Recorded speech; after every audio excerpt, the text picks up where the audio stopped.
Justice साहब, ये फिर आईनी अदालत, जजेस की ट्रांसफर, अपॉइंटमेंट, फिर ये चीजें ठीक हुई हैं जो आप कह रहे हैं, जो हालात का तकाजा था? नहीं, मैं ये नहीं कह रहा हूँ ये ठीक हुई है, मैं ये कह रहा हूँ कि इनके कहने से कोई जजेस, कोई जुडिशरी की जो आजकल बात हो रही है कि इंडिपेंडेंस खत्म हो गई उनकी। आजकल तो ये लोग कह रहे हैं ना खत्म हो गया बिल्कुल। जी जी, ये कहा जा रहा है, ये कहा जा रहा है।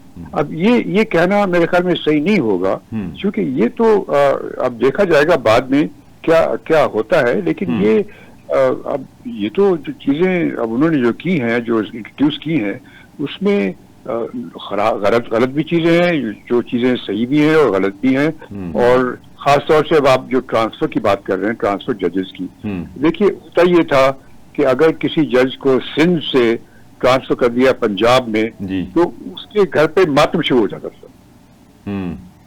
मैं तो जुडिशरी में रह चुका हूं, तो मुझे मालूम है कि घर पे मातम हो जाता था कि ये कहाँ चले गए, किधर जाएंगे, लाहौर जाएंगे, कहाँ रहेंगे, ये सब चीजें, इस किस्म की बातें होती थी।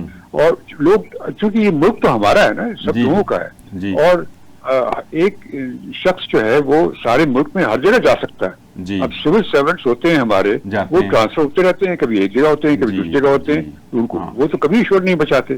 तो जजेस को करने से, बल्कि यहाँ तक कि मैं आपको कहूंगा कि जब प्रैक्टिस करते हुए, जब लॉ की प्रैक्टिस करते हैं, तो जब सुप्रीम कोर्ट की बेंच आती है, आप उनके सामने अपेयर होते हैं, तो अगर उस बेंच में दूसरे प्रोविंसेस के जजेस हैं, तो जो मतलब सिंध के जजेस, सिंध के लॉयर्स हैं, खुश होते हैं कि कम से कम एक ऐसे बेंच होगी जिसकी कि प्री कंसीव्ड नोशंस नहीं होंगे।